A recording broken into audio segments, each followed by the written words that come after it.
And welcome back. I have Francis Skaliski with me with the Missouri Department of Conservation. First of all, good to see you. Good to see you, Tom. Second of all, despite what the dock owners say at Fellows Lake, I'm not the invasive species that we're going to talk about today.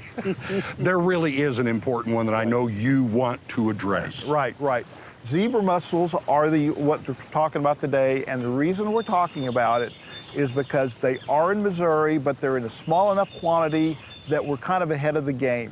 All right, why don't we go back to, you're saying we're ahead of the game, but they had to start somewhere, and there's got to be a bigger impact. Right. Let me throw some numbers at you, Tom. And this is why we're concerned about them. They were introduced to the Great Lakes in the 1980s.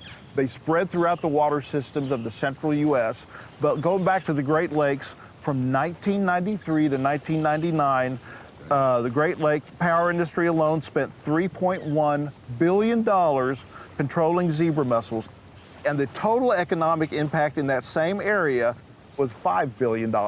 So we don't want it to get to that level here, so that's why we're doing all this proactive information. But it is invasive to our area. Yes, we have them in several of our reservoirs, and the thing is, once they're here, and the only thing we can do is prevent the spread, so that's what we're talking about. And the way we do that, one of the big ways they spread is on boats. They can produce thousands of larvae, which are microscopic, so we can't see them. They attach it to boats. They can stay active. They can stay, in other words, live outside the water for up to 5 days. If you put that period in the fishing culture of Missouri, that could be several fishing trips. So in that 5-day period, they could have been transported to another body of water. We don't want that to happen. And this is to control. This isn't eradication we're talking about. Right. They are here. And so, as I said, we really can't do anything to eliminate them. What we can do is prevent the spread. So the proactive measures, which all everybody has to remember, is 3 words, and those are clean, drain, dry.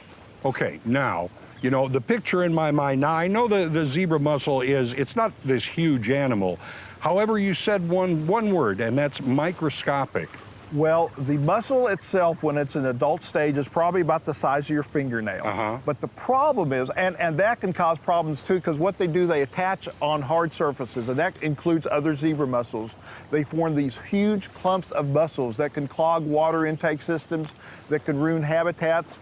From a biological standpoint, they filter feed on the plankton, and that wrecks the food chains in the local reservoirs. From the economic side, these huge clusters of zebra mussels that form can ruin water intake systems and cost the money that I was citing earlier. So getting back to the 3 words I was talking about, clean, drain, dry. When you take your boat from the water, you clean it, you drain the water out of it right where it's at, and then you let it dry for several days before you take it to another reservoir. And this isn't like giving it a once-over and say, yeah, my boat looks clean. Assume. No. You assume you might have taken something out of the water, yeah. Just assume you've taken something out of the water. These are 3 good steps to take to prevent the spread of that something. So you're just being a good steward of area lakes when you do this. So if you're, affecting the food in the lake, that affects the fish in the lake. They can disappear. If you're affecting the water intakes, you're affecting us, everyone at home. Right. This affects everybody. From the water intake system, obviously a lot of us drink the water that comes from the lakes, so that's the economic impact. But even the fishing, that has an economic ripple effect. That's not just for the people who fish. There's people who work the docks, people who work the restaurants where the people eat when they come off the water. So even that has an economic or ripple effect that goes beyond the fishing on the water. So don't leave it all to the Department of Conservation. You take an active role as well. Next time we meet, we're going to talk about hydrilla. We'll be right back.